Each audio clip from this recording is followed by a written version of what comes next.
We're going to talk about education because the general goal of education is to prepare students to contribute meaningfully to society. And how can we make this better? How can we make this education system a little bit better?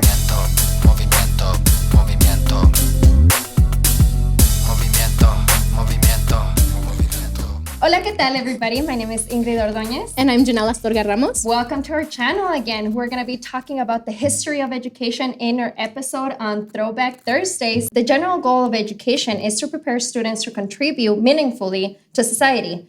But we're questioning how that's achieved, right? And the lack thereof of teachers and educators overall. Yeah, so also if you haven't already seen our first video on the chisme of education in New Mexico, please go watch that because then it'll help this video be a little bit more relevant to what we're talking about. But like Ingrid said, we have our own ways that we think should emphasize values in education. So some of those are tolerance and making sure that when things happen that we usually see around zero tolerance policies, that we're more tolerable and we talk about things and do mediation instead of just criminalizing young people. Another one is having mutual respect. So that is between students and teachers, families and administration, anything that has to do with education system, just having that mutual respect between one another. Another one is inclusive and deliberate decision-making for students to benefit from. So what that means is that students are at the table when decision-making practices are happening. So that can look like anything from making sure that students are involved in that process or even just asking, what they need from classrooms or the education system in general. Another one is a very, very important one, accountability. How many times have we seen school board members or people in decision-making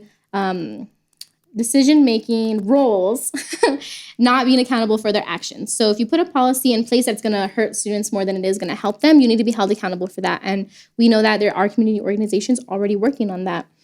Of course, we need to talk about equity for all of the students, all of the teachers, all of the educators. We need to make sure that we're providing equity in these settings, in the educational environments for everybody included in the educational system. We need to make sure that we're tapping into students' identities, teachers' identities, parents' identities, and how that contributes to the overall setting of education. We need to make sure that the students feel like their worth. So the self-worth and working towards that social-emotional support in the schools is so important to how these students go out in the world and contribute to their communities. We need good communication and we need to push students to build those critical thinking skills. Yeah, so definitely all of that. And we understand that in order to do this, you need equal opportunity and equal participation from everybody that's involved in the education system. But we also want to acknowledge that in order to do that, there needs to be equitable systems already in place for that to even happen or for us to even think about what that looks like. Exactly. And a lot of the conversations around education, we're going to be talking about race and ethnicity and how that's related to education. We do know that historically, Black, Indigenous, and students of color have historically been subject to harsh forms of oppression, right? And so this has been created by colonizers and the systems created by these colonizers. Even today, nowadays, students have little to no access to their own history, and we're pretty much being taught white people's history, which is very problematic when you're living in communities such as New Mexico, where a lot of the students are students of color, Indigenous students, Black students, and that's very problematic. Not only that too, but I know that we've seen that picture where it's like his story, right? So it also leaves out and doesn't include women history and what it means to like be struggling as like a feminist or things like that. And also feminism does leave out a lot of people of color. So just to throw that out there as well. Just to throw that out there. We'll talk about all those in a different episode. Little details in different videos.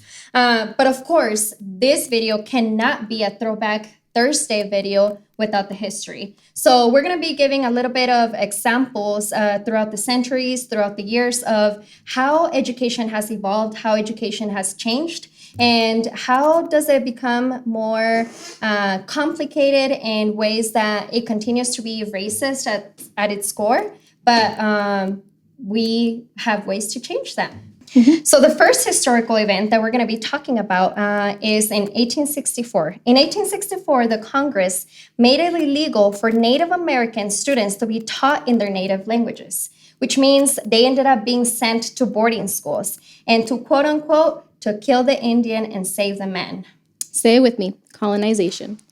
So, yeah, the next thing that we want to talk about, I don't know if you've heard about this. I've done a lot of work around standardized testing and high stakes testing.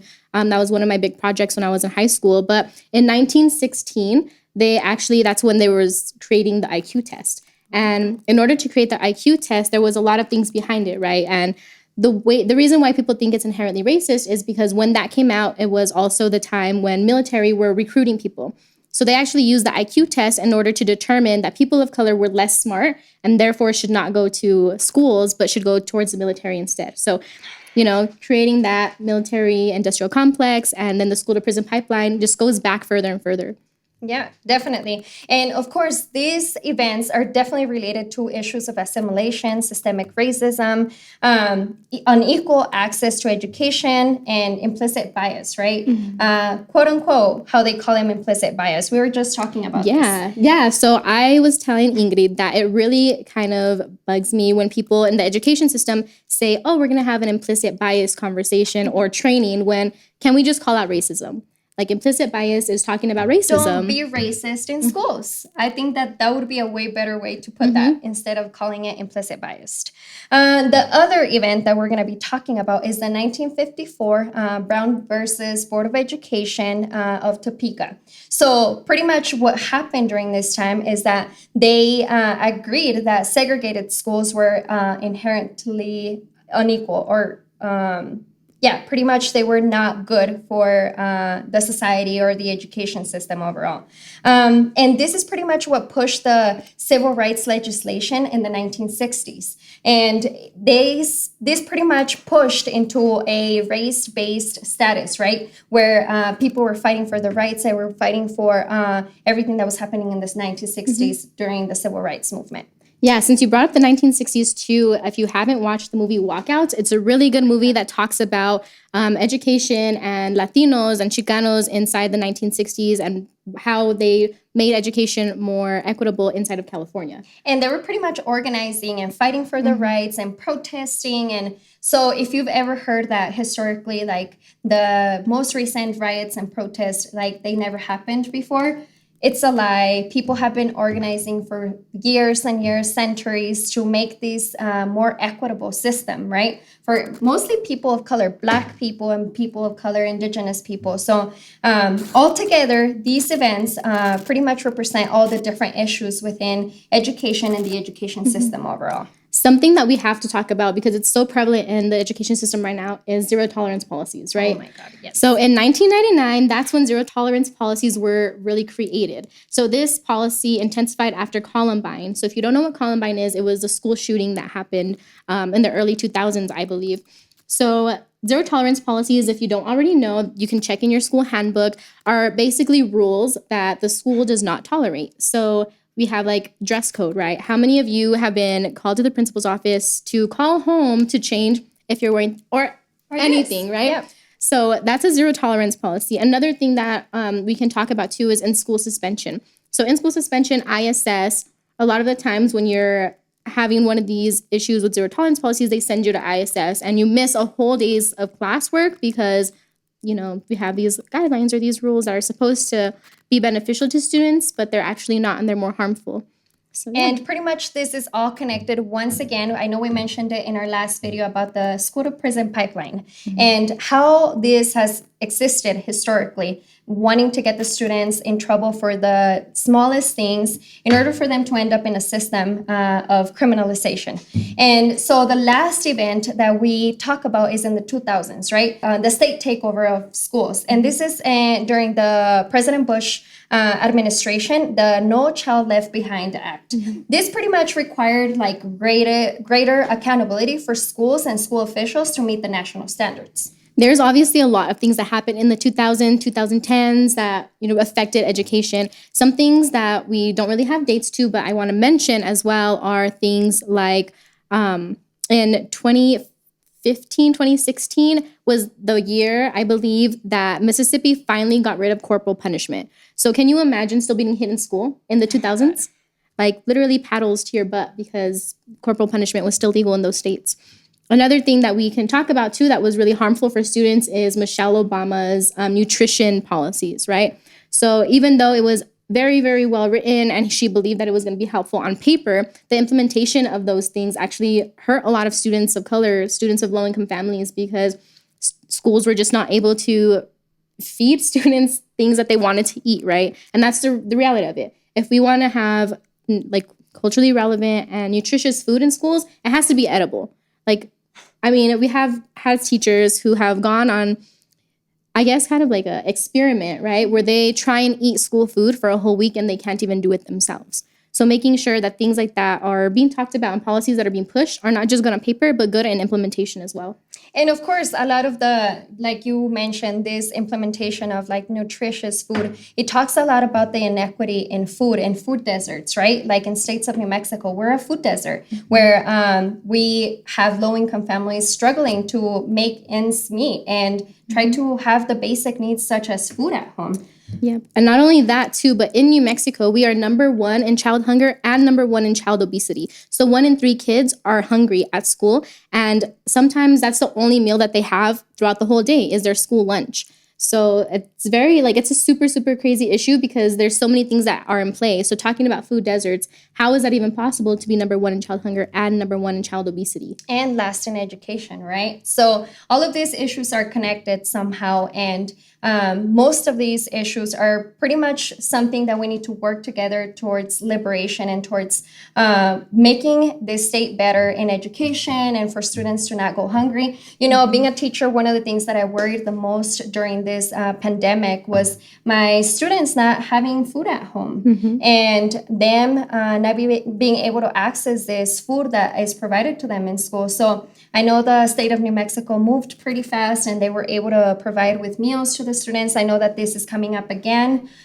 with this new opening or virtual opening of schools. But definitely, this is something that we shouldn't be worried about as a state and just as a nation. How are we like one of the most popular countries and still have kids going hungry and without the school's food, right? So that's really crazy. But all of these historical events are definitely connected and different issues, such as we mentioned, the systemic racism, assimilation, unequal access to quality education, the separate but equal belief, microaggressions, stereotypes, not enough support for linguistic diversity in students, unequal opportunity related to gender, unequal access to individuals with disabilities, and we can go on and on and on. And I think it's really important to say, too, that all of these functions work together to make disproportionate realities for our students and our teachers. So this isn't just affecting students, but it also affects teachers because, like we said, if you're also not getting paid well and you can't even survive off of your own income,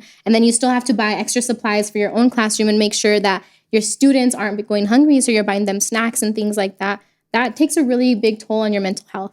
So just throwing that out there and how these systems, like we stated before in our little timeline, are really meant to work against people of color. And there's so much more that we missed. So if there's anything that you think of that we didn't talk about, please leave those in the comment section and let us know. Yeah, definitely. But let's talk about some solutions, right? In the educational setting and the educational environment. Some of the solutions that we came up with, just talking about different experiences that we have had around the educational settings. One of them is educational equity, right? And there's a big difference between equality and equity. Yeah, that's really awesome. And I think it's an important thing to understand because when we're talking about equitable systems, we really are talking about how schools are disproportionately funded, right? So when we're talking about equality, it's like everybody gets the same of everything. But if you're at a low-income school that gets less funding, you need more funding in order for that resource that was equal to even benefit you. But our next solution is awareness of bias. And again, bringing up what that bias means, right? Awareness of your racism. And we all come with our own implicit biases because that's just a society that we live in. So even if you think that you're not racist, you could still be acting on racism just because of things that you grew up with. So making sure that everybody in the education system is aware of that bias and how to get rid of it. Pretty much. And this goes to educators, administrators, even like the parents, the families, the students, for them to be able to be aware of all of their beliefs and how that works against people of color. The next one is being culturally and linguistically aware and using strategies for those students. So for example, our teachers to be TESOL endorsed, for them to be pretty much giving the students the support that they need through ESL strategies, especially for those students who are English language learners. Mm-hmm. Yeah, that's super important. And again, all of this stuff is something that we've said in our last video. So if you didn't watch that, please go watch it because it'll make everything connect when it comes to the education system in New Mexico. But another one that we wanted to talk about is exploring and learning about ethnic and racial identities of our students. So again, ethnic studies is super important when it comes to education because in order to feel that self-worth that we were talking about earlier and really learning about who you are and what you want to be, identity is a huge issue. And if we don't have historical context of where we come from or what that means, then it's hard for us to even sit in a classroom learning about history that doesn't really look like us or feel like us. And I don't know, like when I was in a classroom, if I didn't feel connected to something, I wouldn't want to pay attention. I don't know about you. Yeah, no, I feel the same. I think that the most times where I felt connected to what I was learning, it was when it was about my people and where I came from and the history of like the land that we're stepping in. That's when I usually became more connected and I was like, oh, I want to learn this. I actually want to learn this. And I'm not only learning his story, right? That's not my people and it's not where I came from. And so it's really important to learn those things. The next one is universal design principles to create accessible classrooms. And this is an intersectional issue because of students with disabilities. We need to make sure that all the teachers and all the educators in schools are being able to provide this universal design with different strategies for all students to have access to it. Regardless if you have an IEP or like if you have a disability, you need to be able to access the curriculum that is given to you in the classroom.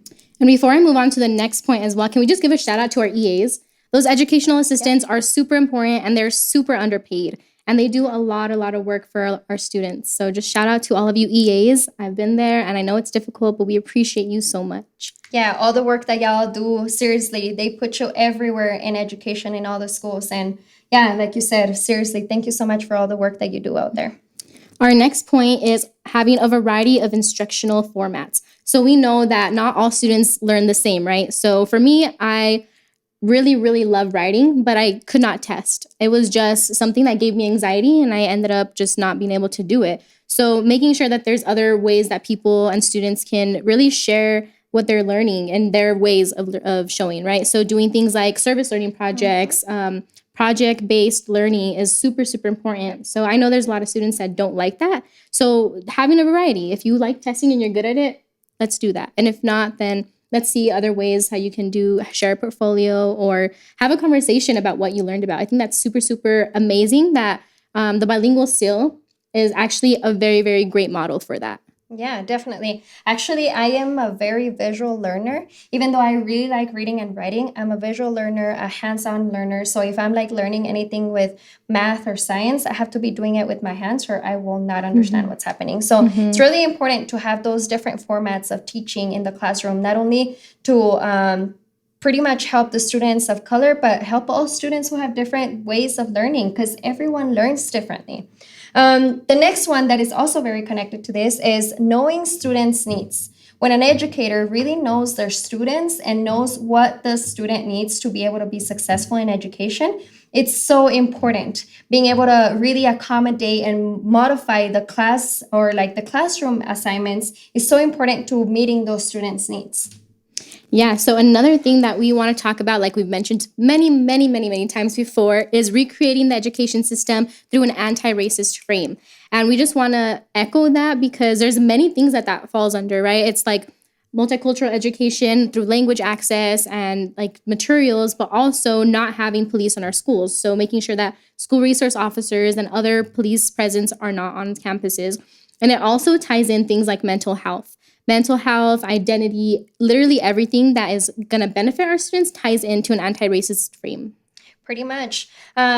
Last but not least, funding policies that are already in place and implementing this in the classroom is so important. So we need to continue fighting for that to happen. For these policies that are already these acts of like the Multicultural Education Act, the Hispanic Education Act, Indian Education Act, they are already in place. But if we're not implementing them or funding them, then they're not doing anything, right? So we need to continue to push for schools to be using these acts and implement these policies in the classroom. One more thing that we also want to mention is that we all in education have heard this concept of the whole child.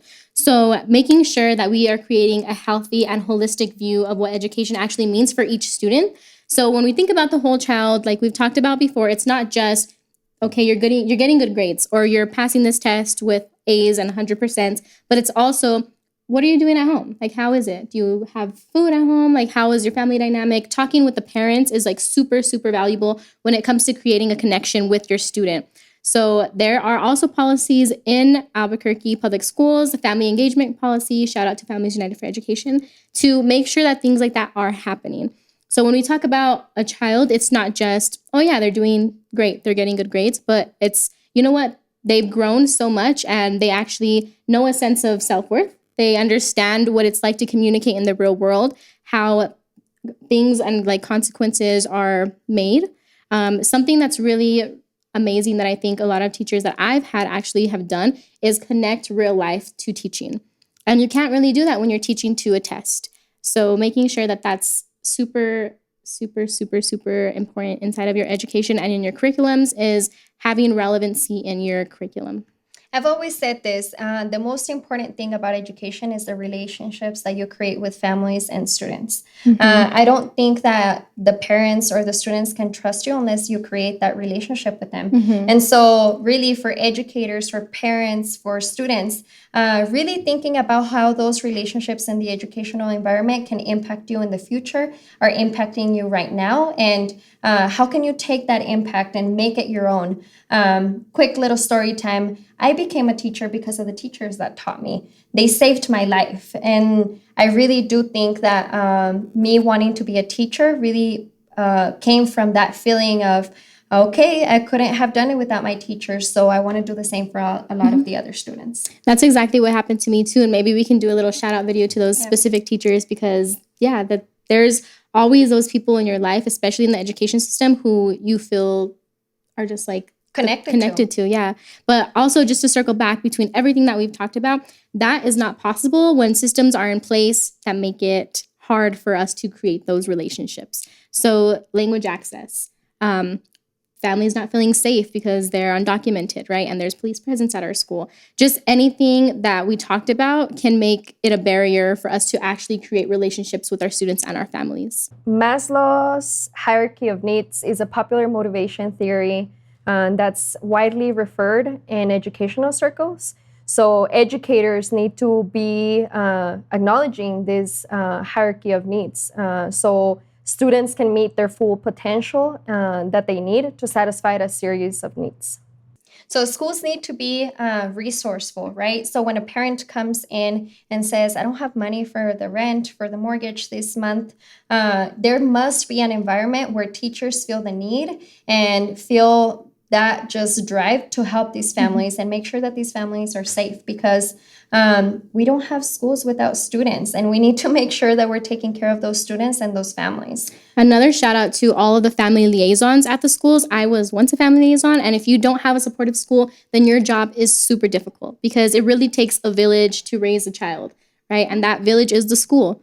So making sure that you connect with your family liaison, making sure that if they need anything like help with pantries or getting, resources for families. I know Jackie from Washington Middle School, she is an amazing resource to the school, and she's done things like get couches for families and, just different things like that. So again, it's more than just, oh, you're a student. That's how do we take care of the family? Yeah, definitely. Need to be community resources, these schools where the students are attending. Well, I think that concludes our video. If you are watching up to now, thank you so much for watching all of our videos so far. We invite you to subscribe to our channel and like our videos, share them with your friends and family. In this video, we talked about history events. So we're going to be doing that a lot with a lot of different issues. So thank you so much for watching our video. And before we go, we want to give a shout out to our taco sponsor. Thank you so much, Mariscos Altamar, who offered to sponsor tacos for Taco Tuesday episodes. But because they reached out after this video, we're pretty much giving them a shout out for this video on our Throwback Thursday for History and Education. Thank you for watching this video. Please subscribe and like our page. We do have one question for our viewers. What historical event relates to your educational experience? And you can write that in the comments and we will be sure to read them and get back to you. Thank you so much. Follow us on Instagram and YouTube, our little things at the bottom.